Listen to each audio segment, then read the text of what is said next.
मिलन बिछोड हाँसो रोदन जिन्दगीका रीत बने। मिलन बिछोड हाँसो रोदन जिन्दगीका रीत बने। अँधेरीमा झरे आँसु बिहानीका शीत बने।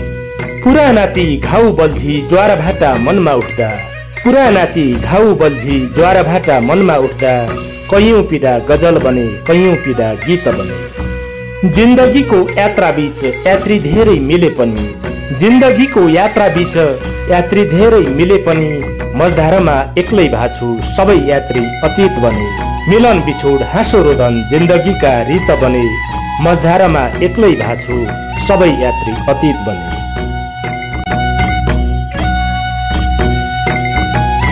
आदरणीय दर्शक, प्रिय स्रष्टा मित्र आदित्य लिम्बुका यिनै मुक्तकिला हरफसँगै कार्यक्रम अतीतको डायरीको दैलो उघारे। अतीतको डायरीको पर्खाइमा बसिरहनु भएका तपाईँ सबैलाई हार्दिक स्वागत एवं अभिवादन। तपाईँकै जीवनका भोगाईहरूको सङ्गालो कार्यक्रम अतीतको डायरीको यो नवीन श्रृङ्खलामा म हुँ तपाईँको अन्तरङ्ग आवाजको सहयात्री साथी डम्बर विष्ट। कहीं घाम कहीं छाया, कहीं प्रेम कहीं घृणा, कहीं उकालो कहीं ओह्रालो, कहीं प्रगति कहीं दुर्गति त कहीं हाँसो कहीं आँसु मानिसको जिन्दगीको रीत हो। कार्यक्रम अतीतको डायरीमा हामी कहिले काहीँ जिम्मेवारीको भारी बोक्दा बोक्दै थकित हटारूको कथा बोकेर आउँछौँ त कहिले काहीँ अप्रत्याशित सफलताले मानिसको जीवनमा भरेको उल्लासको रङ्ग बोकेर आउँछौँ। अतीतको डायरीमा कहिले युद्ध जितेर फर्किएका सिपाहीको गौरव गाथा सुनिन्छ त कहिले पराजयको नियमित श्रृङ्खलाले दिएको नमिठो चोटमा दुखेर रोएको व्यथा पोखिन्छ। जे होस्, मानवीय भोगाईका चक्रहरू सरल र सोझो हुँदैनन्। उतार चढाव, बाङ्गो टिङ्गो र उथल पुथलको आँधी तुफान तय गर्नुपर्छ एक थान मानिसको जीवनले। तिनै उथल पुथलहरू भित्र केरिन्छन् जीवनका कथाहरू र बन्छन् अलिखित दस्तावेजहरू। लेख्न छुटाइएका व्यथाहरू, व्यक्त नगरिएका भोगाईहरू र कतै डायरीको पानामा टिपोट गरिएका कथाहरूको त्रिवेणी हो कार्यक्रम अतीतको डायरी। तपाईँले छोडेका गाउँबेसी र देउरालीका यादहरू, आफ्ना प्रियजनसँगका मिलन र बिछोडका कथाहरू, आम मानिसले झेल्दै आएका आटो पिठोका व्यथाहरू र एउटा जिन्दगीले तय गर्ने निकै लामो यात्राका सुखद र दुखद अनुभूतिहरूको संग्रह पनि हो कार्यक्रम अतीतको डायरी।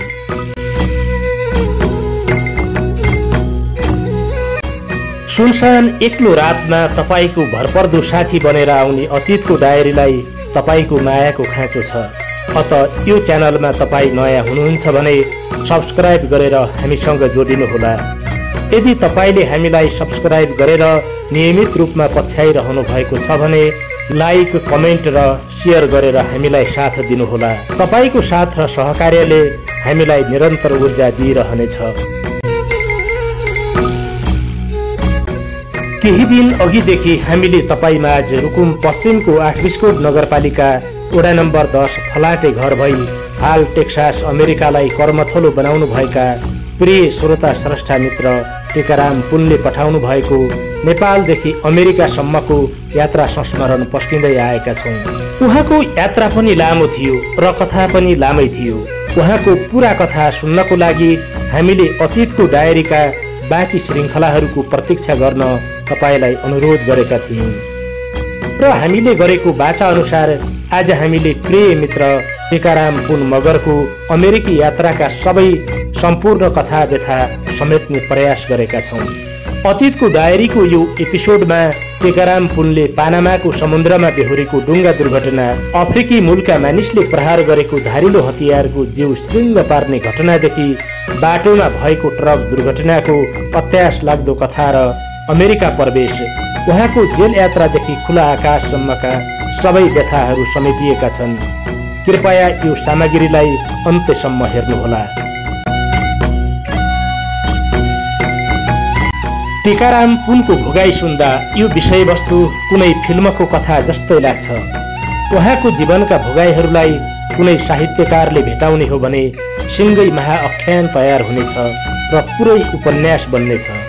कथा र उपन्यासमा पात्रहरू काल्पनिक हुन्छन् र लेखकले कल्पनाको डुङ्गा सयर गरेर मानिसको दिल दिमाग भित्र छिर्छन्। तर टीकाराम पुनको यो कथा र व्यथा कुनै काल्पनिक होइन, उहाँको जीवनको सच्चाइ हो। कार्यक्रम अतीतको डायरीको आजको यो बसाइमा अब म ढिला नगरी तपाईलाई प्रिय मित्र टीकाराम पुनको जीवनको सत्य कथातर्फ जोड्ने अनुमति चाहन्छु।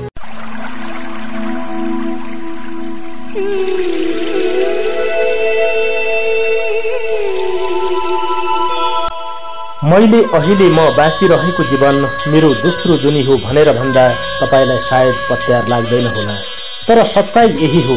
मैले आज बाँचेको जीवन मेरो लागि यही लोकमा प्राप्त भएको दोस्रो जुनी हो।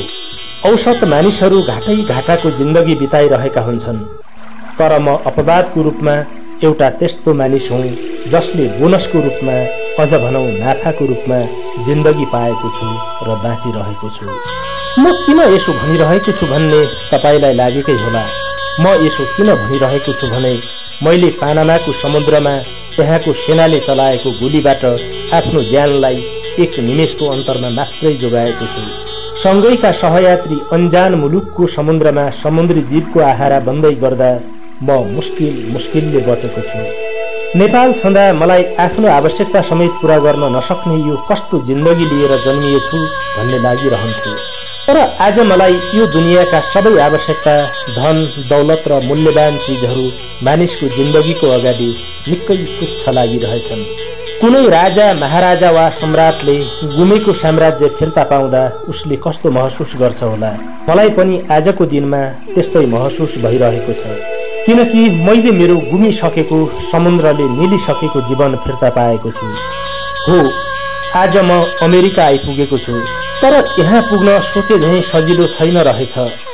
बाटाका दुःख त कति कुरा गरी र दुःख खती साध्य छैनन्। सुन्नलाई मेरो कथा एकादेशको कहानी जस्तै लाग्ला, तर मेरो लागि यहाँ आइपुग्नु भनेको यही जुनीमा दोस्रो जन्म लिए जस्तै सिद्ध भएको छ। तपाई आफै कल्पना गर्नुहोस्, दोस्रो जन्म पनि मान्छे नै भएर जन्मिएको अनुभूति कस्तो हुन्छ होला। खैर, म आज तपाईलाई मेरो अमेरिकासम्मको यात्रा वृत्तान्त सुनाउन हाजिर भएको छु। मलाई लाग्छ यो मेरो मात्र कथा होइन, म जस्तै समृद्ध जीवनको कल्पना गर्दै निदाउने र सपना देख्दै बिउझने लाखौं लाख युवाहरूको कथा हो। भोलिका दिनमा मैले तपाईमा आज बाँडेको मेरो व्यथा कसै न कसैको लागि शिक्षा बन्न सक्ला भन्ने हेतुले मेरो व्यथा तपाईमा आज बाँड्दैछु। कसैको लागि यो व्यथा फगत एक थान व्यथा पनि हुन सक्छ, तर मेरो लागि भने यो एउटा भोगाईको सिङ्गै महासागर हो। हामी फाइनल्ली ब्राजिल पुगिसकेका थियौँ। मैले सानोमा स्कुल जाँदा संसारमा सबैभन्दा जल सम्पदाले सम्पन्न मुलुक ब्राजिल हो र ब्राजिल पछि नेपाल हो भन्ने पढेको थिएँ। ब्राजिलको आकाशमाथि उडिरहँदा अग्ला होचा पहाडी थुम्का, कतै समथर भूभाग त कतै उपत्यका जस्ता मनै मोहित पार्ने भूखण्डहरू देखिन्थे। त्यहाँको चिसो हावापानी, जल, जङ्गल, जमिन, जडीबुटी जस्ता अपार प्राकृतिक सम्पदा र प्रकृति मैत्री बस्ती एवं शहरी विकासको नमुनाले त्यहाँको समृद्धिको छनक दिन्थ्यो। बिस्तारै जहाजले ल्यान्डिङ गियर जमिनतर्फ सोझ्यायो। जहाजले ल्यान्डिङ गियर सोझ्याए पनि हाम्रो यात्रा बिल्कुलै सोझो थिएन। मैले तपाईलाई आजसम्म जति पनि यात्राको वृत्तान्त सुनाए, ती सबै यात्राहरूमा हामीले होटेलमा बस्दा बाहेक कहिल्यै पनि दुई छाक खाना खाने सौभाग्य पाएनौँ। हामीलाई दिइने एक छाक खाना पनि गुलियो न गुलियो साध्यै स्वादहीन हुन्थ्यो। त्यही खानासँग तातो खल्लो पानीको घुटको जबरजस्त पेटभित्र धकेल्नु हाम्रो नियति थियो। ब्राजिलको एयरपोर्टमा पुगेसँगै त्यहाँको वातावरण चिसो थियो। ठ्याक्कै नेपालसँग मिल्दोजुल्दो हावापानी थियो त्यहाँ। तर त्यहाँ पनि फेरि अर्को लफडा सुरु भयो। अध्यागमनले हामीलाई त्यहाँ 10 दिनसम्म रोकेर राखिदियो। 10 दिनसम्म अध्यागमनमा कुजिएर बस्नु पर्दा लागेको अत्यास, छटपटी र औडाहाको कुरा गरी साध्यै छैन।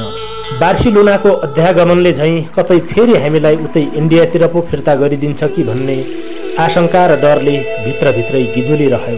तर भाग्यवश त्यहाँको अध्यागमनले हामीलाई त्यसो गरेन।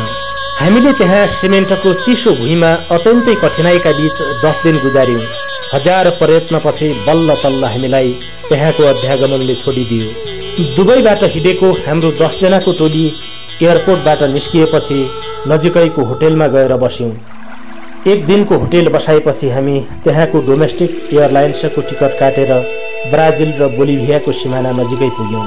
हामी त्यहाँ पुग्दा त्यहाँको स्थानीय समय अनुसार त्यस्तै रातिको 10 बजेको थियो।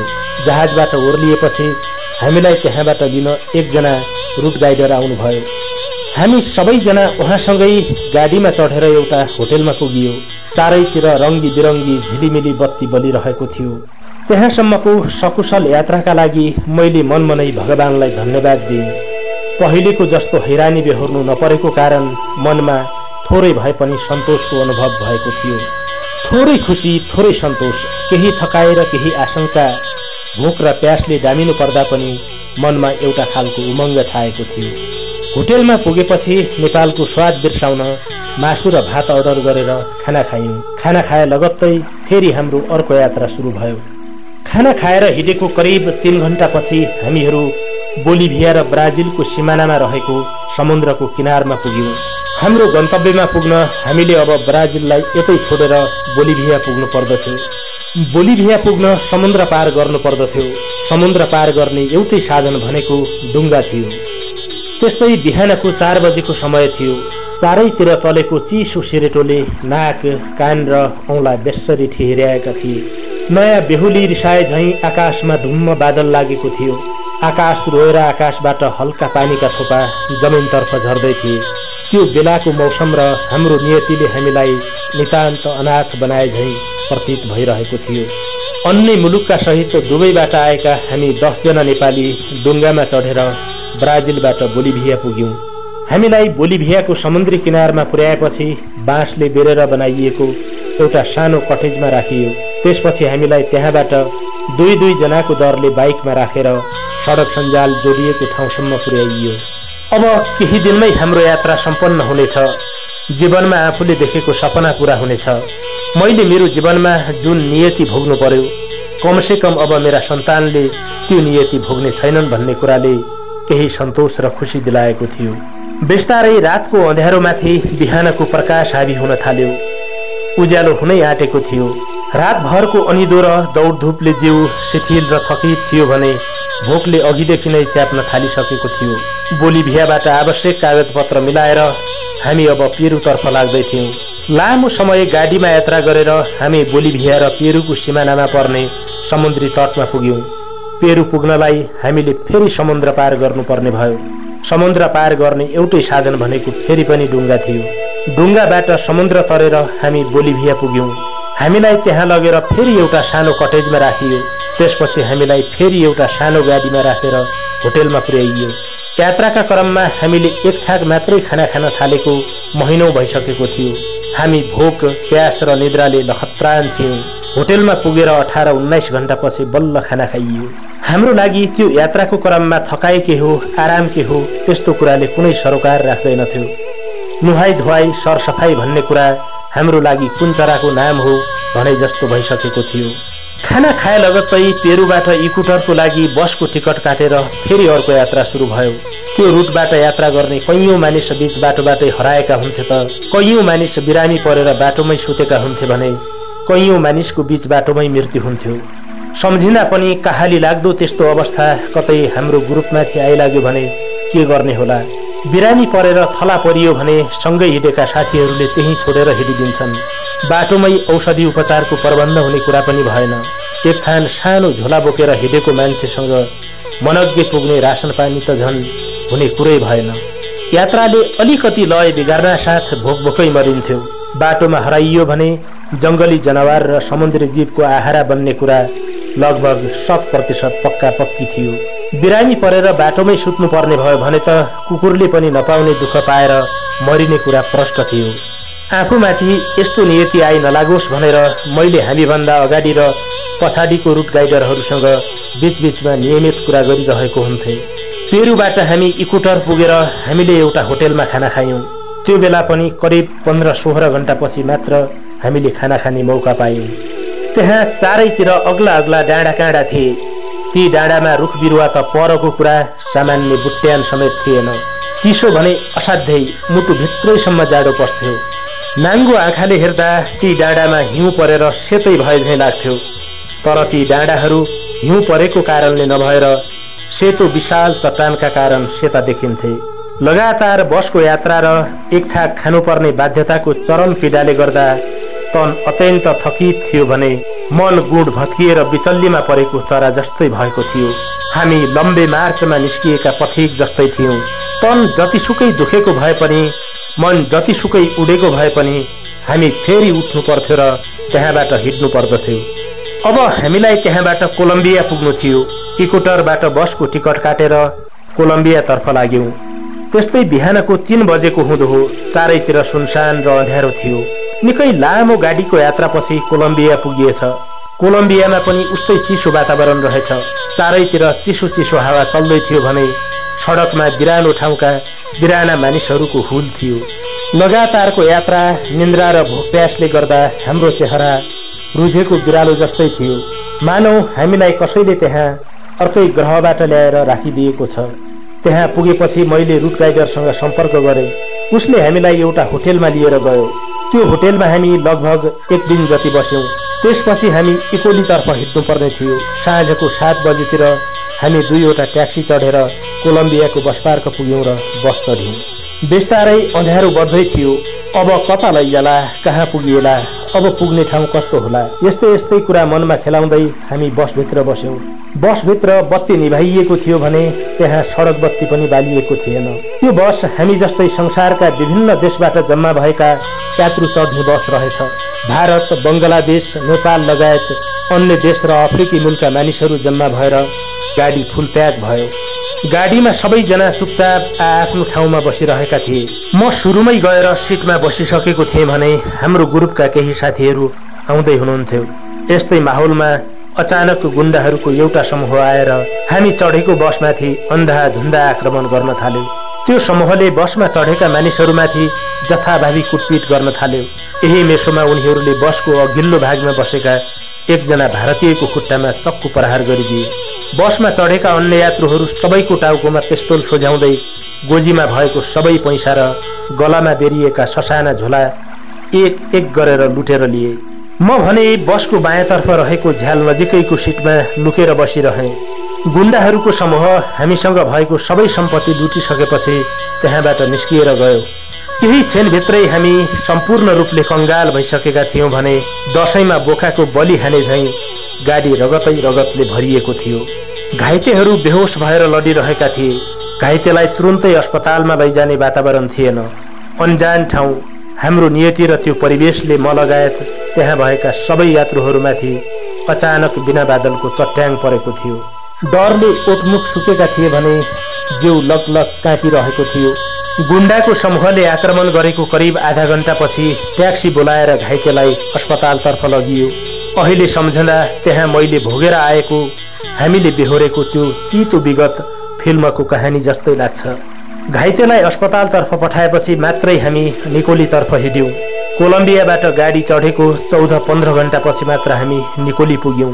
लगातारको यात्राले हाम्रो खाने, बस्ने, सुत्ने सबै प्रक्रिया बिथोलिएको थियो। निकोलीमा पुगेर हामी त्यहाँ 1 रात सुत्यौं। अब हामीले त्यहाँबाट जंगलको यात्रा गर्नु पर्दथ्यो। त्यहाँ हामीलाई जंगलमा यात्रा गर्दा आवश्यक पर्ने खाना, त्रिपाल, प्लास्टिकको जुत्ता, रेनकोट लगायतका सामग्रीहरू प्रदान गरियो। हामी सबैले त्यो सामान बुझेर बाँकी यात्राको लागि तयार भयौं।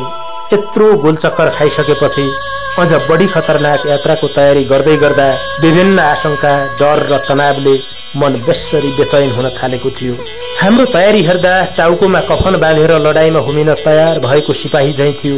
अबको पैदल र सामुद्रिक यात्रा कस्तो होला, यो डरले हामीलाई लखेटिरहेको थियो। त्यो भन्दा अगाडि मैले त्यही बाटो हिँडेर अमेरिका पुगिसकेका मेरा साथीहरूसँग सोधपुछ गरेको थिएँ। उनीहरूले मलाई बाटोमा भोकले लडेका, बिरामी भएर थला परेका, एक्लै हराएर अलपत्र परेका र मरेका मान्छेहरू थुप्रै भेटिन्छन् भन्ने कुरा सुनाएका थिए। साथै उनीहरूले एउटा खोलालाई यस आकारमा लगभग 100 पटक भन्दा बढी तर्नुपर्छ र कतै कतै त पानीमा समेत सुत्नुपर्छ पनि भनेका थिए। त्यति मात्र होइन, कैयौं दिन भोकै नाङ्गै हिँड्नुपर्ने परिस्थिति पनि आउन सक्छ र यात्राका क्रममा बाघ, भालु र सर्प जस्ता जंगली जनावरको उत्तिकै डर हुन्छ। राम्रोसँग आउनुहोला भनेर मलाई ती साथीहरूले सचेत गराउनु भएको थियो। साथीहरूबाट पाएको जानकारी अनुसार अब हामीले यात्राका क्रममा कैयौं पटक मृत्यु देख्नु पर्नेछ। त्यो मृत्यु आफ्नो भागमा पनि पर्न सक्छ। रोग, भोक, एक्लोपन, जंगली जनावरको आक्रमण जस्ता हजारौं हैरानी बेहोर्नु पर्नेछ। त्यसका लागि हामी शारीरिक र मानसिक दुवै हिसाबले तयार रहनु पर्दथ्यो। तर निरन्तरको भागदौडले गर्दा हाम्रो शरीरमा मुस्किलले प्राण अड्किएको थियो भने मस्तिष्क पुरै भुत्तिएको थियो। साँच्चै भन्ने हो भने त्यो यात्राका लागि हामी कोही पनि शारीरिक र मानसिक रूपले तयार थिएनौं। हामी त्यसरी तयार हुन सक्ने अवस्था पनि थिएन। तर त्यहाँसम्म पुगिसकेपछि हामी जसरी पनि अगाडि बढ्नै पर्ने थियो। जंगलको यात्रा सुरु गर्नु अघि मैले मनमनै आफ्ना पितृ, घरको कुलदेवता र पशुपतिनाथ लगायत आफूले जाने बुझेका सबै भगवान र शक्तिपीठसँग यात्रा सफल पारिदिन र आफूलाई सकुशल राखिदिन प्रार्थना गरे। मानिसको भूल हुनुका बावजुद पनि त्यहाँको वातावरण नितान्त सुनसान थियो। त्यहाँ उपस्थित भएका मानिसहरू सबैले आफ्नो आस्था अनुसार सृष्टिकर्तासँग आफ्नो यात्रा सफलता र कुशलताको कामना गरिरहे झैं प्रतीत हुन्थ्यो। निकोलीबाट कपुरनागा जानको लागि डुङ्गा चढ्ने तयारी भयो।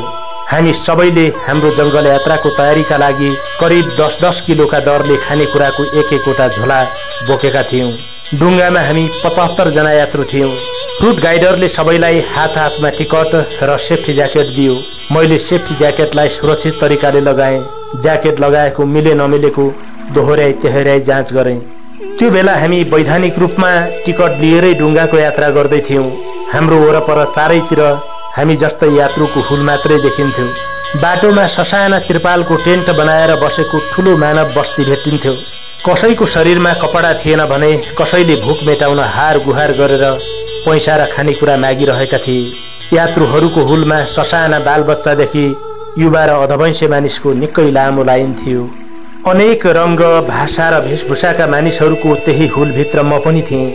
अन्य नेपालीहरू पनि त्यही हुलभित्र त्यतै कतै हराइरहेका थिए। मैले बोझिलो टाउको उठाएर अनिदोले राता राता भएका रसिला आँखाले वरपर हेरेँ। आकाशबाट सूर्यको किरण धरतीमा झर्दै थियो र नीलो समुद्रको छाती भरि पोखिँदै थियो। आकाश जस्तै विशाल काय नीलो समुद्रले घेरिएको एउटा सानो टापुको जमिनको भित्तामा हामी लाइन लागेर उभिएका थियौं। समुद्रको बहावसँगै आउने चिसो हावाको झोक्का बार बार आउँथ्यो र नियतिले लखेटिरहेका हामीलाई झापड हानेर जान्थ्यो। चिसो हावाको वेगसँगै मनभित्र अनेकौं खुल्दुली र प्रश्नहरूले मन चिमुठिरहेका हुन्थे। अब हाम्रो डुङ्गा चढ्ने बेला पनि भइसकेको थियो। हामी सबैजना डुङ्गा चढ्न गयौं। सबै आफ्नो सिटमा बसेर आकाश जस्तै नीलो र विशाल समुद्रको छातीमाथि बग्न थाल्यौं। 1 घण्टाको समुद्री यात्रापछि हामी सबैजना सकुशल निकोलीबाट कपुरनागा पुग्यौं। कपुरनागा पुगेपछि रूट गाइडरले ससाना गाडीमा राखेर हामीलाई एउटा क्याम्पमा लिएर गयो। त्यहाँ पुगेपछि हामीले आफूले बोकेको पाउरोटी र जुस खायौं। पाउरोटी र जुस खाएको केही क्षणपछि रूट गाइडरले प्लास्टिकको जुत्ता लगाएर हामी सबैलाई तयार रहन आदेश दियो। रूट गाइडरको उर्दी अनुसार हामी सबैजना बाँकी यात्राको लागि तयार भएर त्यहाँबाट हिँड्यौं। करिब आधा घण्टा जति जंगलको बाटो हिँडेपछि हामी एउटा सानो क्याम्पमा पुग्यौं। त्यो क्याम्पमा हामी एक रात बस्यौं। त्यो रात हामीले एक आपसमा आफ्ना सुख दुःखका कुरा शेयर गर्यौं। भोलिपल्ट रूट गाइडरले तिमीहरूले यहाँबाट डुङ्गाको यात्रा गर्ने हो भने 2 दिन मात्र हिँडे पुग्छ, तर डुङ्गाबाट नजाने हो भने लगातार 5 दिन पैदल यात्रा गर्नुपर्छ। के गर्छौ भनेर सोध्यो। कहाँबाट जाँदा राम्रो हुन्छ, कुन बाटो सुरक्षित हुन्छ भन्ने कुरा हामी जस्तो यात्रुलाई थाहा हुने कुरै भएन। मान्छेको जातलाई जहिले पनि छिटो र सुविधा चाहिने, त्यसकारण हामीले केही छिन डुङ्गाको यात्रा गरेर 2 दिनमै जंगल पार गर्ने बाटो रोज्यौं। हामी एक रात जंगलमा सुतेर डुङ्गाबाट गरिने यात्राको लागि समुद्र नजिकैको एउटा होटलमा पुग्यौं। त्यो दिन बेलुकीको 7 बजेतिर डुङ्गा चढ्ने तयारी गरेर दुबईबाट आएका म लगायत हामी 10 जना नेपालीहरू समुद्रको किनारमा पुग्यौं। त्यहाँ हामी जस्ता यात्रुको निकै लामो र विशाल लाइन थियो। लाइन लागेका मानिसहरू कसैको अनुहारमा पनि आत्मविश्वास र चमक देखिँदैनथ्यो। हामीले त्यहाँबाट अवैध रूपमा डुङ्गा चढेर समुद्र पार गर्नुपर्ने थियो। बिस्तारै चारैतिर अँध्यारोले आफ्नो साम्राज्य विस्तार गर्दै थियो। हामीसँग टर्च बाल्न मिल्ने मोबाइल त थिए, तर लाइट बाल्न प्रतिबन्ध लगाइएको थियो। किनकि त्यहाँ टर्च बालियो भने सुरक्षाकर्मीले हाम्रो अवैध यात्राबारे थाहा पाउँथ्यो र हाम्रो यात्रामाथि फेरि पनि अर्को प्रतिबन्ध लगाइन्थ्यो। सुनसान अँध्यारो रात झट्ट हेर्दा त्यहाँको वातावरण शान्त देखिन्थ्यो, तर मानिसको मनभित्र पाकिरहेको खिचडीले त्यहाँ शान्ति त टाढाको कुरा भइहाल्यो। एउटा ज्वालामुखी विस्फोट हुने तयारीमा रहेको प्रतीत हुन्थ्यो। लाइनमा बसेका मानिसहरूमध्ये एकजना अफ्रिकी मुल्की महिला दिदी छाती पिटी पिटी रोइरहेकी थिइन्। ती महिलालाई उनीसँगै आएका अन्य साथीहरूले सम्झाउँदै थिए। समुद्री वेगसँगै बगेको चिसो हावा र आकाश रोएर जमिनतर्फ खसिरहेका पानीको थोपाहरूले त्यहाँको वातावरण एकदमै विरह लाग्दो र खल्लो बनेको थियो। समुद्रको छाती र किनारा वरिपरि डुङ्गा चालकले आक्कल झुक्कल मात्र झिमिक झिमिक बत्ती बालेका देखिन्थ्यो। त्यो कपुर नागाको अवैध बाटो रहेछ। हामीलाई त्यतिन्जेलसम्म त्यो बाटो अवैध हो भन्ने कुरा थाहा थिएन। हामीले पछि मात्र थाहा पायौँ। त्यस दिन समुद्र पार गर्ने डुङ्गा थोरै मात्र रहेछन्। यात्रुको सङ्ख्या भने निकै ठुलो थियो। यात्रु धेरै भएपछि त्यो दिन हामीले समुद्र पार गर्न सकेनौँ। रुट गाइडरले हामीलाई फेरि नजिकैको एउटा होटेलमा लिएर राख्यो। हाम्रो समूहमा हामी जम्मी 10 जना नेपाली थियौँ। भाइ दिपेश खड्का, प्रकाश पुरी, प्रकाश खड्का, देवबहादुर ओली, भान्जा दिपेश खनाल, दाजु कालेगिरी, रमेश गौतम, भतिजो प्रदीप खत्री, नरेन्द्र ओली लगायत म टिकाराम पुन गरेर 10 जना नेपालीहरू दुबईदेखि त्यहाँसम्म सकुशल पुगेका थियौँ। समुद्रको किनाराबाट फिर्ता हुँदै गर्दा प्रकाश खड्का र देवबहादुर ओली हामीबाट अचानक छुट्टिनु भएछ। बाँकी रहेका हामी 8 जना साथीहरू होटेलमा आएर एक रात बस्यौँ। हामीले भोलिपल्टको खाना पनि त्यही होटेलमा खायौँ। प्रकाश खड्का र देवबहादुर ओली हामीसँग छुट्टिएर हराएपछि बाँकी रहेका हामी 8 जना नेपाली र बङ्गलादेश, भारत, इजरायल र अफ्रिकाका विभिन्न मुलुकका मानिसहरूलाई जम्मा पारेर करिब 35 जनाको एउटा ठुलो समूह बनाइयो। हामी सबैले त्यहाँबाट अघि बढ्नको लागि हात हातमा आफ्नो झोला बोकेर साँझको 7 बजेतिर समुद्रको किनारमा पुग्यौँ। त्यहाँबाट डुङ्गा चढ्ने भन्ने कुरा भने जस्तो सजिलो थिएन। एकातिर अँध्यारो थियो भने अर्कोतिर समुद्रको छालले हानिरहेको थियो। वातावरण चिसो अनि हावा पनि उस्तै चिसो।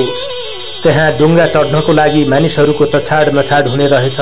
रुट गाइडरले डुङ्गा चढ्ने सङ्केत गर्नासाथ सबैले आफ्ना झोलाहरू अन्धाधुन्दा डुङ्गाभित्र फाल्न थाले। हामी सबैले आफ्ना झोलाहरू त्यसै गरी डुङ्गाभित्र फाल्यौँ। त्यहाँ को छिटो डुङ्गा चढ्ने र कसले राम्रो सिट रोज्ने भन्ने प्रतिस्पर्धा चलेको देखिन्थ्यो। सबैजना हतार हतार डुङ्गा चढे। मैले भने सबैभन्दा पछि अन्तिममा धौ धौ डुङ्गा चढ्न सफल भएँ। अब हाम्रो डुङ्गाको यात्रा सुरु भयो। उही चिसो मौसम, उस्तै चिसो हावा र उसै गरी जिस्काउन आउने समुद्रको छाल थियो। अँध्यारोले निरन्तर आफ्नो गाढापन छर्दै थियो। अँध्यारोका कारण आफ्नै साथीको अनुहार चिन्न सक्ने अवस्था थिएन। मनको डर, दुविधा र न्यास्रो मेट्न बोलाएपछि मात्र आवाज चिनेर आफ्नो साथीसँग कुराकानी गर्थ्यौँ। पानीमा आगो बाल्ने र बल्ने कुरा हामीलाई उल्टो लाग्छ।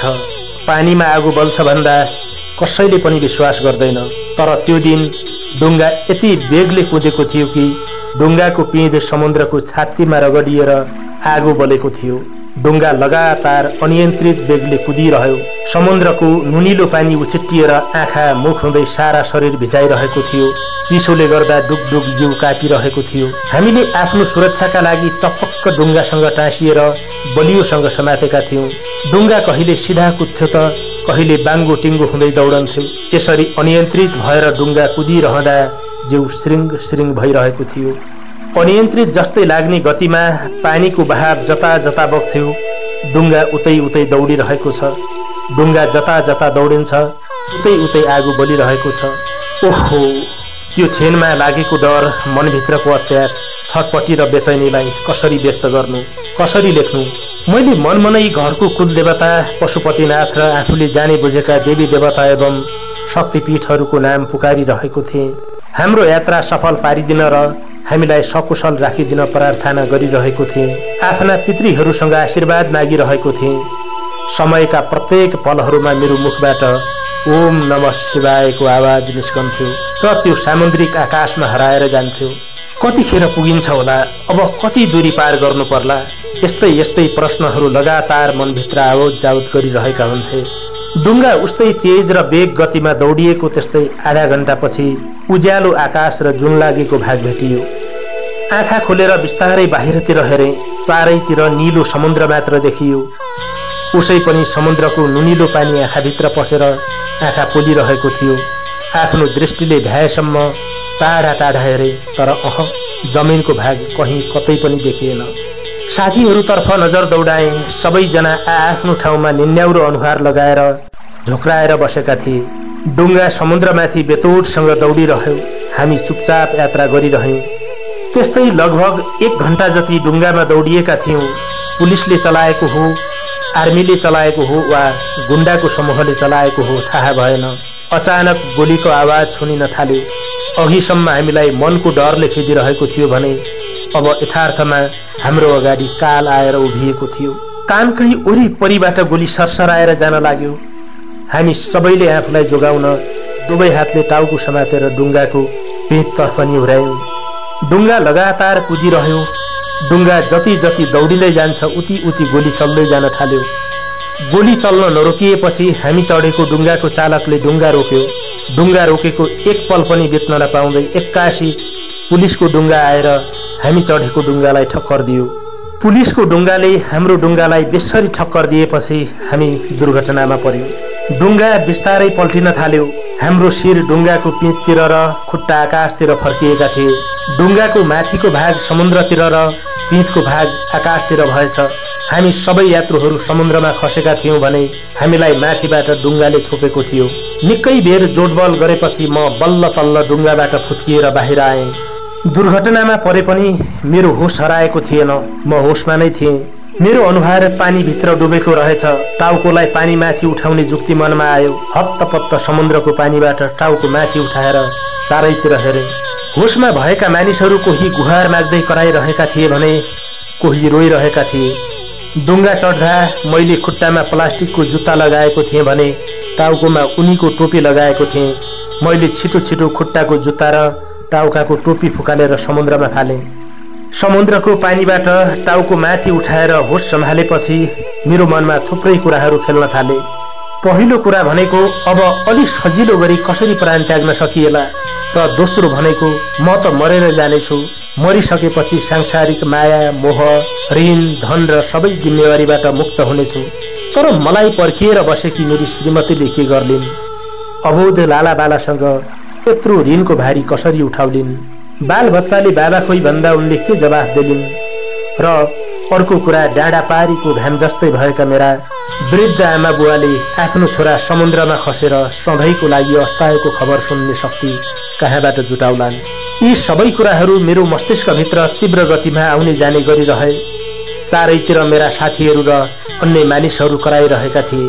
त्यहाँ मानिसको चिच्याहाट र कोकोहोलो मात्रै थियो। मैले फेरि वरपर नजर डुलाएँ। म भन्दा 15-20 मिटर पर पुलिसको डुङ्गा रोकिएको थियो। अन्त कतै जाने, आफूलाई सुरक्षित राख्न सकिने ठाउँ नै थिएन। प्रहरीको डुङ्गासम्म पुग्न सकियो भने उसले मारे पनि छिटो मार्छ र सजिलै मरिन्छ भन्ने विचार मनमा आयो। मैले अङ्ग्रेजी भाषाबाटै त्यहाँ डुङ्गा रोकेर बसेका प्रहरीलाई गुहार मागेँ र भने, कृपया मलाई सहयोग गर्नुहोस्। यही भन्दै कराएर पौडी खेल्दै पुलिस भएको डुङ्गातिर जान थाले। पौडी खेलेर प्रहरीको डुङ्गातर्फ जाँदै गर्दा बीचमा एकजना मानिसले बेहोस भएर मलाई आफूतिर तानिरहेको थियो। मेरो लागि त्यो बेला सकेसम्म आफूलाई सुरक्षित राख्ने उपाय खोज्नु र मर्नै पर्ने अवस्थामा पनि सजिलो गरी मर्ने उपाय खोज्नु मुख्य कुरा थियो। पानीमा डुबेर बेहोस भइसकेको मानिसले होसमा भएको अर्को मानिसलाई फेला पार्यो भने निकै बलियोसँग तलतिर गाड्ने रहेछ। म त्यो मान्छेको हातबाट धौधौ फुत्किएर अगाडि बढेँ, किनकि मैले त्यहाँ उसलाई चाहेर पनि बचाउन सक्ने अवस्था थिएन। सकेसम्म म आफू बाँच्नु पर्थ्यो।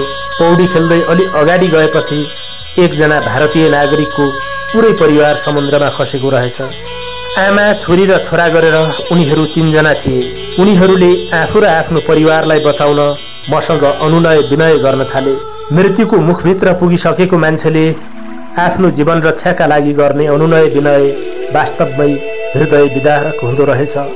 उनीहरूको त्यो अवस्थाले मलाई एक्लै पौडी खेलेर अगाडि जान दिएन। त्यो इन्डियनको परिवार मध्ये आमाले मलाई भाइ र छोराछोरीले अङ्कल भनेर आफूलाई बचाउन अलाप विलाप गरिरहेका थिए।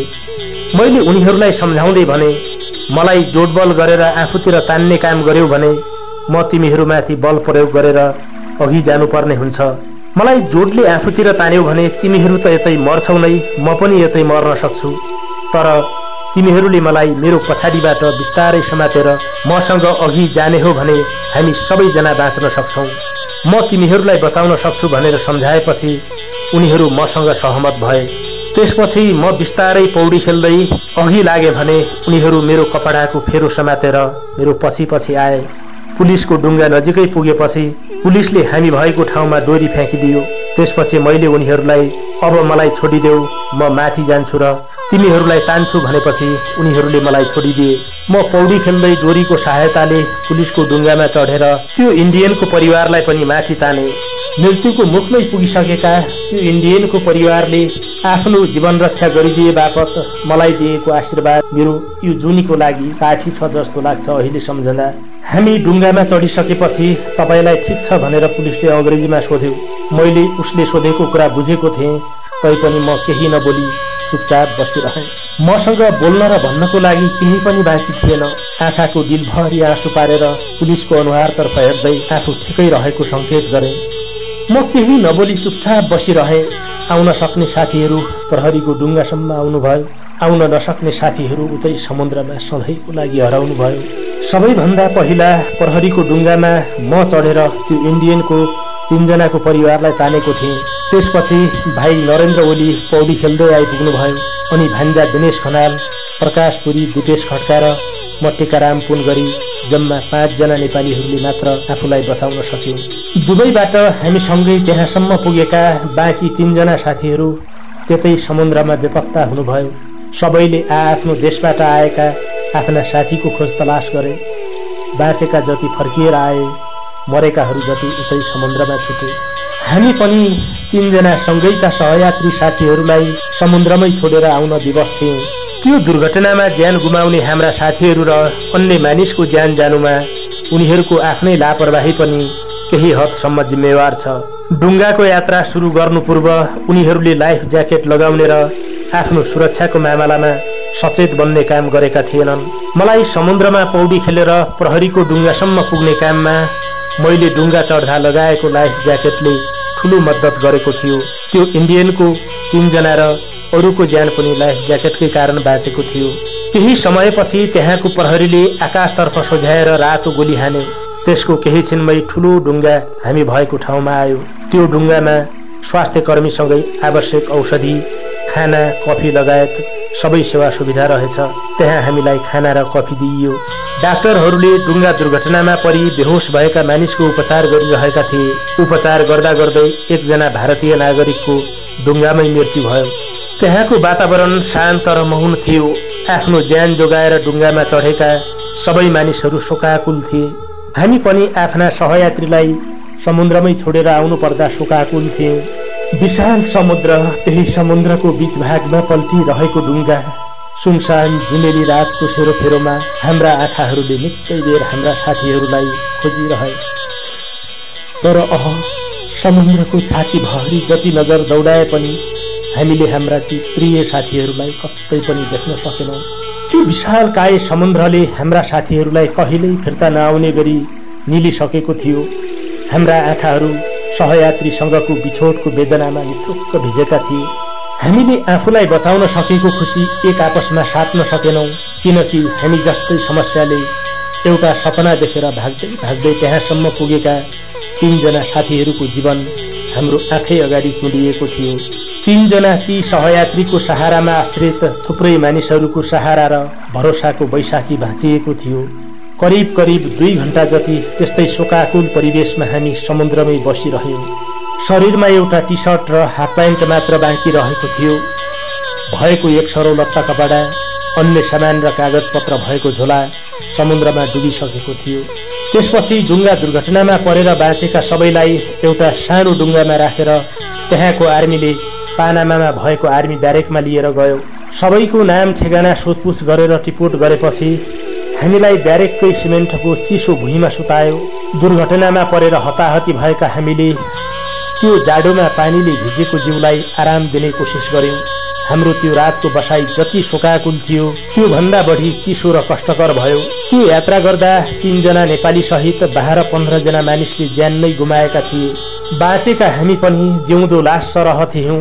हाम्रो दुरावस्था देखेर त्यहाँ हामीप्रति दया माया देखाउने मान्छे कोही पनि थिएन। हामी सबैको बेहाल एकै नासको थियो। खुट्टामा जुत्ता चप्पल थिएन। भोक लाग्दा चपाउनलाई न साथमा एक मुठी चिउरा थियो। एकातिर त्यत्रो हताहतीमा परेर पनि बाँच्न पाउँदा सन्तोषको अनुभूति भएको थियो भने अर्कोतिर बाँचेर पनि थुप्रै चुनौती थिए। जीवन एउटा चलचित्रको कथा जस्तै लागिरहेको थियो। एक रात हाम्रो सुताई पानामाको ब्यारेकमा भयो। भोलिपल्ट हामीलाई हातको फिङ्गर प्रिन्ट लिएपछि सबैलाई एउटा जहाजमा राखेर पानामाको अन्तिम आर्मी क्याम्पमा ल्याएर छाडिदियो। केही साथीहरूसँग जुत्ता थियो तर मसँग त्यही जुत्ता पनि थिएन। पानामाको अन्तिम क्याम्पबाट बसको टिकट काटेर हामी कोस्टारिका गयौँ। मैले लुटेराले लुट्ने डरले टी सर्टको कलरमा घुसारेर $200 लुकाएको थिएँ। त्यही पैसाले गाडी भाडा बनाएर काम चलाइयो। कोस्टारिका पुगेपछि मैले $100 तिरेर एउटा मोबाइल किनेर त्यहाँको रुट गाइडरसँग सम्पर्क गरेँ। सामाजिक सञ्जाल फेसबुक मार्फत मेरा सबै आफन्त र शुभचिन्तकलाई आफू सकुशल भएको जानकारी दिएँ। त्यसबीचमा मेरो थुप्रै आफन्त एवं शुभचिन्तकहरूले म्यासेन्जरमा मेसेज पठाउनु भएको थियो तर इन्टरनेटको समस्याले गर्दा सबैसँग कुरा गर्न सकिएन। कोस्टारिकामा हाम्रो बसाई 2 दिन जति भयो। मैले होटेलमा पुगेर फालेको जुत्ता लगाएँ। कोस्टारिकाबाट बसको टिकट काटेर कोस्टारिकाको छिमेकी देश निकारागुआ पुग्यौँ। निकारागुआको दूतावासमा पुगेर होन्डुरसको लागि चाहिने कागजपत्र मिलाएर अगाडि बढ्यौँ। गाडीमा लगातार 1 दिन 1 रातको यात्रा गरेपछि होन्डुरस पुगियो। त्योभन्दा अगाडि जान फेरि अर्को कागजपत्र आवश्यक पर्ने भएकाले हामी फेरि त्यहाँको दूतावास पुग्यौँ। त्यहाँ हामी जस्ता थुप्रै मान्छे लाइनमा थिए। पालो पाइन्छ कि भन्ने हेतुले हामी 1 दिनभरि लाइनमा बस्यौँ तर हामीले त्यहाँ पालो पाउन सकेनौँ। त्यसपछि भोलिपल्ट केही स्थानीय र रुट गाइडरहरूको सहायतामा नक्कली कागजपत्र बनाएर ग्वाटेमालातर्फ हिँड्यौँ। कागजपत्र नक्कली भएको थाहा पाएपछि होन्डुरस र ग्वाटेमालाको सीमा क्षेत्रमा तैनाथ पुलिसले हामीलाई फेरि दुःख दियो। त्यहाँबाट लामो समय गाडीको यात्रा गरेपछि हामी ग्वाटेमाला पुग्यौँ। त्यहाँ पुगेर पनि फेरि 1 घण्टा लामो डुङ्गाको यात्रा गर्नुपर्ने भयो। डुङ्गाको यात्रा भन्ने बित्तिकै अहिले पनि मेरो जिउमा काँडा उम्रन्छ। त्यो बेला झन् डुङ्गाको यात्रा गर्नुपर्दा मन नडराउने कुरै भएन। डराएर पनि के गर्नु, डुङ्गा नचढेर सुखै थिएन। 1 घण्टा लामो जलयात्रापछि ग्वाटेमालाको सिटीमा रहेको एउटा घरमा गएर बस्यौँ। त्यो घरमा हाम्रो बसाई 10 दिन लामो भयो। यात्राका क्रममा 1000 बाधा अवरोध आए पनि त्यसलाई पन्छाउँदै हामी निरन्तर अघि बढिरह्यौँ। यात्राका क्रममा महिनौँदेखि 1 छाकको भोजन त कुनै बेला 2-3 दिनसम्म पनि भोक-भोकै यात्रा गरियो। अहिले सम्झँदा मैले खुद पार गरेर आएको त्यो यात्राको कथा बडो अनौठो लाग्छ। ग्वाटेमालाको 10 दिनको बसाइपछि हामी एउटा ट्रकमा चढेर मेक्सिको सिटीतिर लाग्यौँ। ट्रकको टाउकोपट्टि रहेको ड्राइभर बस्ने ठाउँमा नेपाल, श्रीलङ्का र बङ्गलादेशका गरी 15 जना एक आपसमा खप्टिएर बसेका थियौँ। उकुस मुकुस परेर भए पनि हाम्रो ट्रकको यात्रा जारी थियो। मेक्सिको पुग्नको लागि बीचबीचमा ट्रक फेरि यात्रा गर्नुपर्ने रहेछ। एवं रितले हामी यात्रा गर्दै थियौँ। त्यस्तै रातिको 10 बजेको हुँदो अचानक हामी चढेको ट्रकले एउटा कारलाई ठक्कर दियो। ट्रकको ठक्करबाट कार कच्याक कुचुक परिसकेको थियो। ट्रकले कारलाई ठक्कर दिएपछि पुलिसले पक्राउ गर्ने डरका कारण ट्रक चालकले हामीलाई बीच बाटोमै ओह्रालेर आफू वेग गतिमा हुइकिएर भाग्यो। हामी बीच बाटोमै अलपत्र पर्यौँ। नचिनेको ठाउँ वरपर घना जङ्गल थियो। हामी जता जता बाटो खाली छ उतै हिँड्न थाल्यौँ। त्यो जङ्गलमा चोरको पनि डर थियो, पुलिसको पनि डर थियो। हामी रुखको फेदमुनि लुकेर बसिरह्यौँ। रुखको फेदमुनि लुकेर रुट गाइडरलाई सम्पर्क गर्यौँ। उसले हामीलाई जति सकिन्छ सडकको किनारैबाट अगाडि हिँड्न सल्लाह दियो। बिरानो ठाउँ बाटो चिनिएको थिएन। उसैमाथि अब हामीलाई पुलिसले पनि लखेट्न थालेको थियो। हामी जङ्गल भागिरह्यौँ। केही समयपछि ट्रक चालक सम्पर्कमा आयो। हामी भागाभाग गरेर ट्रकभित्र छिर्यौँ।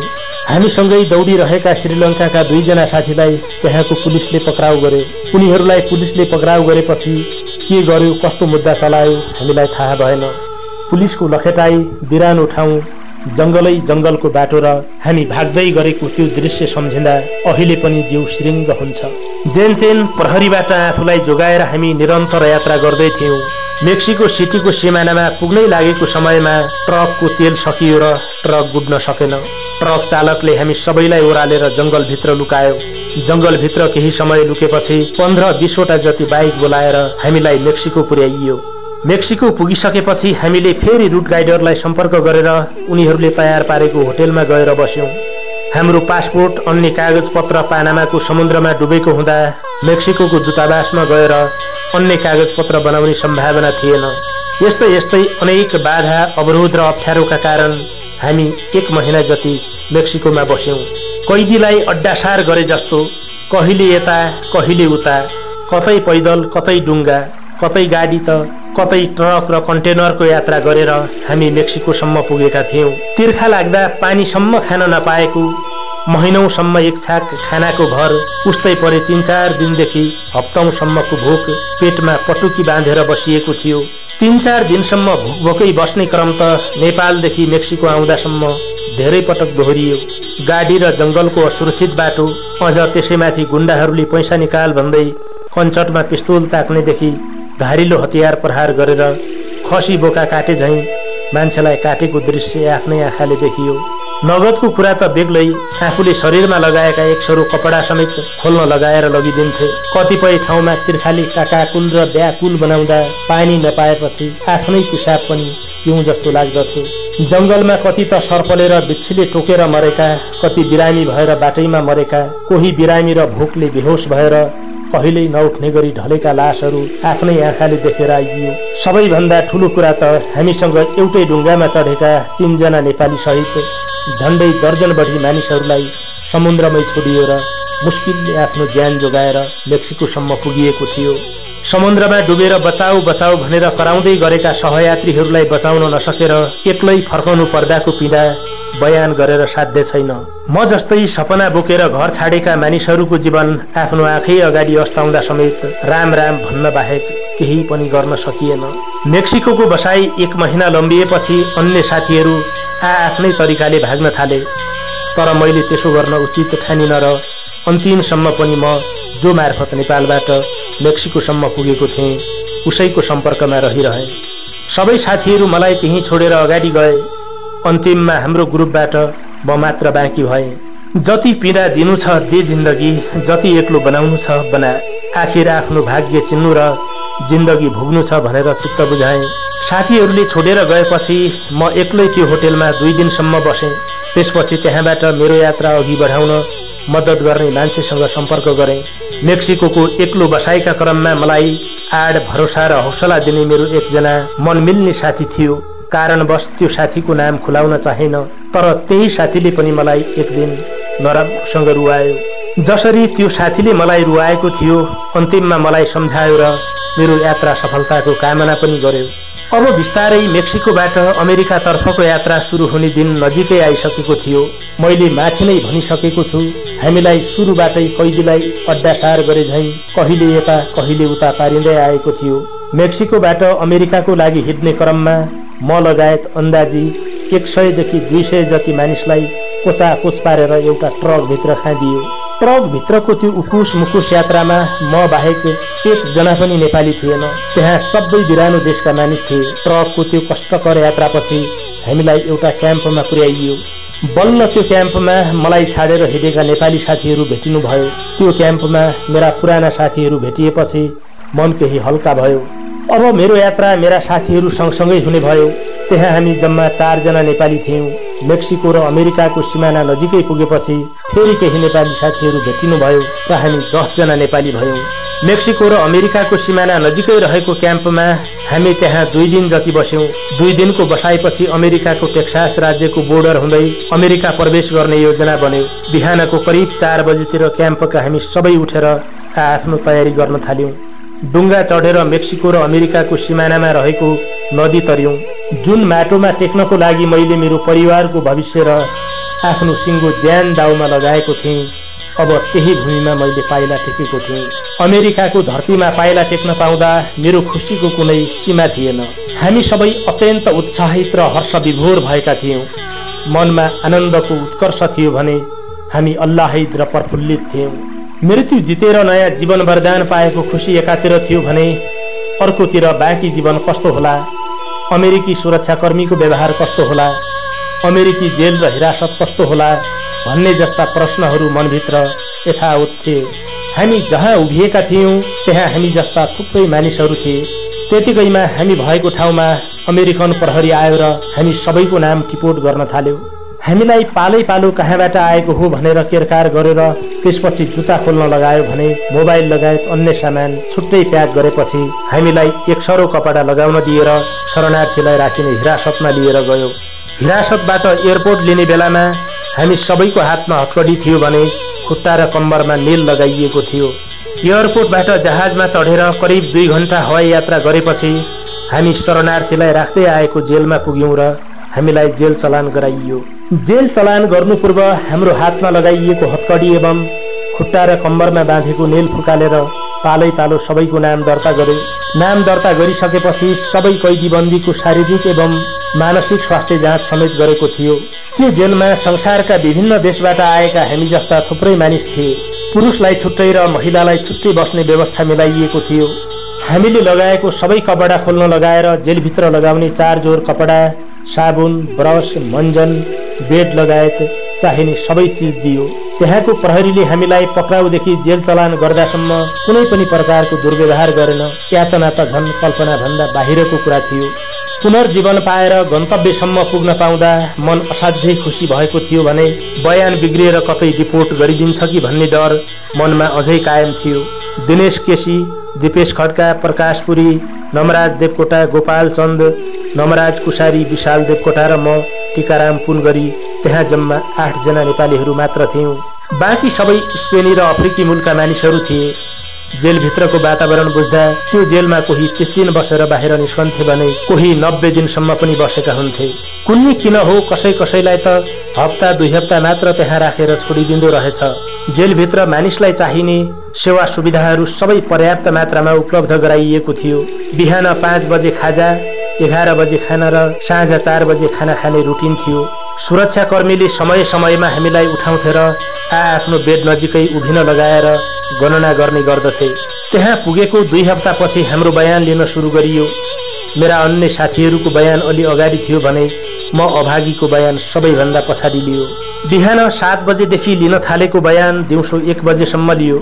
सुरुमा मनमा शोक चिन्ता लाग्थ्यो, तर पछि शोक चिन्ता सबै हराएर गयो। दिमागले केही सोच्न सकिरहेको थिएन। स्मरण शक्ति एकदमै क्षीण र कमजोर भएको महसुस हुँदै जान थालेको थियो। पछि त एकहोरो भएर टोलाइरहने, निकै अत्यास र छटपटी लाग्ने, एकान्तमा एक्लै रुन मन लाग्ने जस्ता लक्षणहरू देखा पर्न थालिसकेको थियो। रुँदा पनि सँगै रुने, हाँस्दा पनि सँगै हाँसिदिने मानिसको असल साथी भनेको त यी आफ्नै आँखाहरू रहेछन् भन्ने लाग्थ्यो। जेलभित्र मान्छेलाई चाहिने सबै सेवा सुविधाहरू उपलब्ध भए पनि जेल भनेको आखिर जेल नै थियो। पशुले झैँ खाना कुरेर बस्नु पर्दा मनभित्र असाध्यै पीडा हुन्थ्यो। जेल प्रशासनले हप्ताको 1 दिन फुटबल र भलिबल खेल्न बाहिर जाने समय तालिका मिलाइदिएको थियो। जेलभित्र चेस, तास, लुडो लगायतका खेलहरू खेलेर समय बिताउने गर्थ्यौं। कोही टिभी हेरेर समय बिताइरहेका हुन्थे। मैले चाहिँ सुरुमा बाइबल पढेँ। लगातार 15 दिन पढेपछि बाइबलका सबै पानाहरू पढेर सिद्ध्याएँ। मैले साथीहरूसँग लागेर चेस पनि खेल्न सिकेँ। पछि समय बिताउने माध्यम भनेको चेस पनि एउटा थियो। पालै पालो मेरा साथीहरूको बयान अनुसार उनीहरूलाई जेल प्रशासनले छाडिदियो भने मेरो पालो करिब 42 दिनपछि मात्र आयो। मैले त्यहाँको जेल प्रशासनलाई दिएको बयान बिग्रेको रहेनछ। 42 दिनपछि खुल्ला संसारमा आउन पाउँदा मेरो खुसीको कुनै सीमा नै थिएन।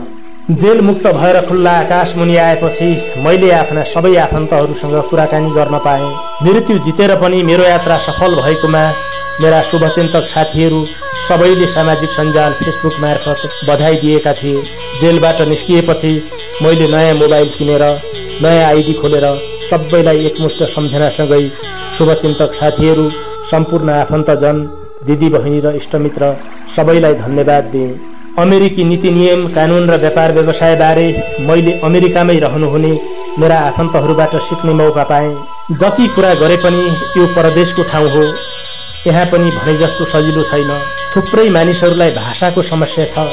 कतिलाई ड्राइभिङको समस्या छ त कतिलाई आफू सेटल नहुन्जेल गाँस र बाँसको समेत समस्या परिरहेको हुन्छ। भनेको ठाउँमा सजिलै काम नपाउने र काम पाए पनि बीचमा अनेकौं समस्याहरू आइपर्छन्। परदेशीहरूले यहाँ भोग्नुपर्ने थुप्रै समस्याहरू मैले आफ्नै आँखाले देखेको छु। हामी घरबाट हिँड्दा जे सोचेर हिँडेका हुन्छौँ त्यसको ठीक उल्टो हुन्छ। अमेरिकामा भौतिक सुख छ, परिश्रमको उचित मूल्य छ, कामप्रतिको सम्मान छ, भौतिक दुनियाँका सबै स्रोत साधन र सेवा सुविधाहरू छन्, तर खुसी भने पटक्कै छैन। भौतिक सुख भए पनि यहाँ मानिसलाई चाहिने आत्मिक सुख खोजेर भेटिँदैन। जेलबाट निस्किएको 1 महिनापछि मात्र मैले यहाँको काम सिकेँ। यस्तै काम त मैले मलेसियामा पनि 5 वर्ष गरेको थिएँ, तर पनि यहाँको नीति नियम कानुन र प्रणाली बुझ्न मलाई 1 महिना लाग्यो। अमेरिकी कानुन र काम गर्ने तौर तरिका सबै बुझिसकेपछि मैले मेरा भतिज बासु कुसारीलाई फोन गरेर काम खोजिदिन अनुरोध गरेँ। त्यसपछि उहाँले मलाई यो बिरानो ठाउँमा काम खोजेर जागिर लगाइदिनु भयो। म मेरा भतिज बासु कुसारीप्रति अनुग्रहित छु र सदा रहनेछु।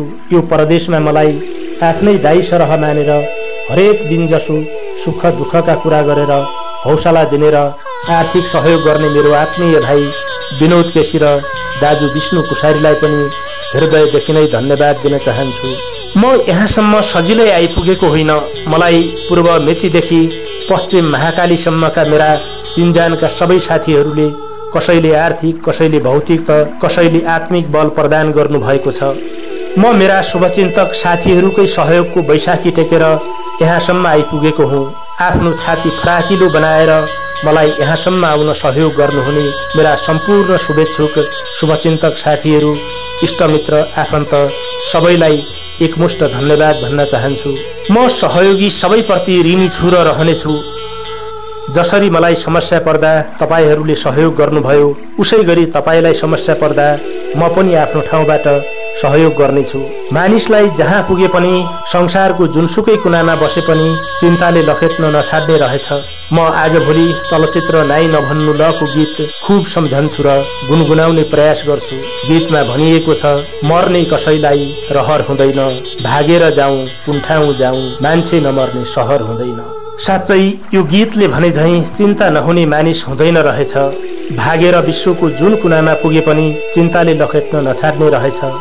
डाँडा पारीको घाम र जुन जस्तै बनेका वृद्ध बाबाआमा मलाई थाहै नदिएर अस्ताउँछन् कि भन्ने चिन्ता, फुलको कोपिला जस्तै मेरा सन्तानको भविष्य बिग्रिन्छ कि भन्ने चिन्ता, कतै मैले बाटो बिराएँ भने उपहासको पात्र बनिन्छ कि भन्ने चिन्ता, परिवारले विश्वास टुटाए समाजले खिल्ली उडाउँछ कि भन्ने चिन्ता।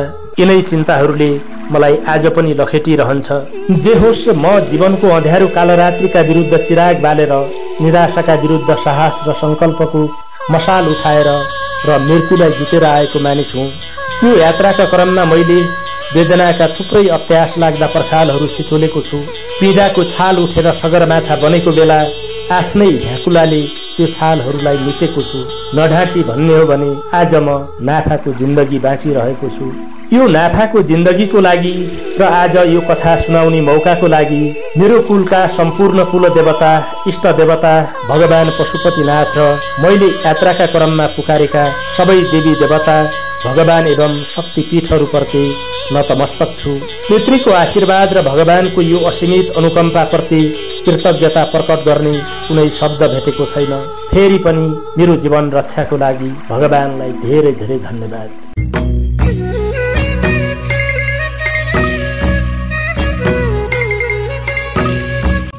लेख नानी एउटा चिट्ठी, यादले आँसु झार्यो भन्देऊ। लेख नानी एउटा चिट्ठी, यादले आँसु झार्यो भन्देऊ। परदेशीले उतैतिर आफ्नो बसाई सार्यो भन्देऊ। यादले होला साँझ बिहान बाडुल्कीले सताउँछ, यादले होला साँझ बिहान बाडुल्कीले सताउँछ। यता घरमा हजुरबालाई दमले गाह्रो पार्यो भन्देऊ। लेख सानी एउटा चिट्ठी, यादले आँसु झार्यो भन्देऊ। यता घरको बिजोग छ, गोठको गाह्रो लडेको छ। यता घरको बिजोग छ, गोठको गाह्रो लडेको छ। महिनै पछि ठेकी खोज्ने पार्टी साउली मार्यो भन्देऊ। लेख नानी एउटा चिट्ठी, यादले आँसु झार्यो भन्देऊ। परदेशीले उतैतिर आफ्नो बसाई सार्यो भन्देऊ।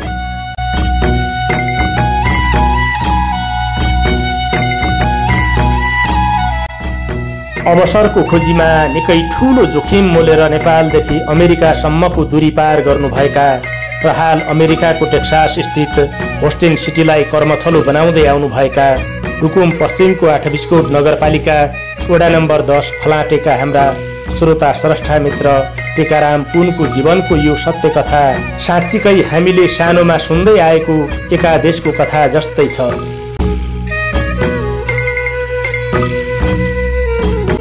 कुनै चलचित्रका दृश्य झैं लाग्ने उहाँको अत्यास लाग्दो भोगाई सुन्दै र पढ्दै जाँदा कहिले आँखाबाट आँसु चुहियो, कहिले छटपटी र अत्यासले मन उकुस मुकुस भयो त कहिले मुस्किलले साहस जुटाएर उहाँका स्मृतिका पानाहरू पढियो। टिकाराम पुन एक आम नेपाली युवा हुनुहुन्छ। उहाँको भोगाई त एउटा प्रतिनिधि घटना मात्र हो। नेपाली युवाहरूले पराई मुलुकमा भोग्नु परेका यस्तै नलेखिएका र नसुनाइएका कथा र व्यथाहरू कति होलान् कति। जे होस्, अतीतको डायरीको आजको एपिसोडमा यो कथाका जिउँदा साक्षी टिकाराम पुनसँग म कैयौं पटक समुद्रको डुङ्गा दुर्घटनामा निसासिएँ। कैयौं पटक महिनौसम्मको कष्टकर यात्रामा उहाँ सँगसँगै यो भूगोलभरि डुलिरहे भने कैयौं पटक उहाँसँगै भागिरहे त कहिले उहाँसँगै अमेरिकी जेलको बाटो हुँदै खुल्ला आकाश मुनि आइपुगे।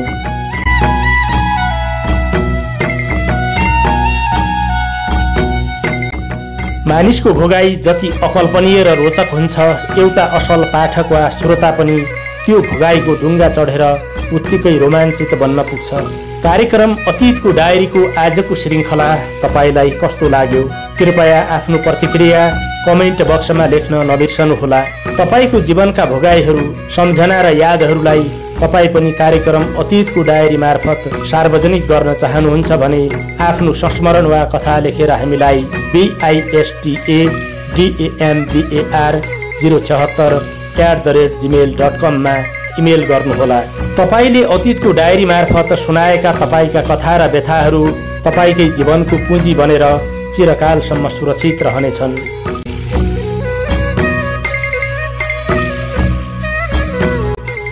यतिन्जेलसम्म हामीलाई हेरेर सुनेर दिनुभएको साथको लागि तपाईलाई विशेष धन्यवाद। अनि कार्यक्रम अतीतको डायरीको आजको अङ्कको लागि आफ्नो संस्मरण हामीलाई उपलब्ध गराउनुहुने 8 बिस्कोट नगरपालिका वडा नम्बर 10 फलाटे घर भई हाल संयुक्त राज्य अमेरिकाको टेक्सास स्थित होस्टिन सिटीलाई आफ्नो रस्ती बस्ती बनाउनु भएका हाम्रा प्रिय श्रोता स्रष्टा मित्र टिकाराम पुनलाई अत्यन्त ठुलो सम्मान सहित अनन्त साधुवाद टक्राउँदछु। कार्यक्रम अतीतको डायरीको अर्को श्रृङ्खलामा तपाईलाई भेट्न फेरि पनि आउने नै छु। आजको लागि तपाईसँग छुट्टिने अनुमति चाहन्छु। नमस्कार, शुभरात्रि।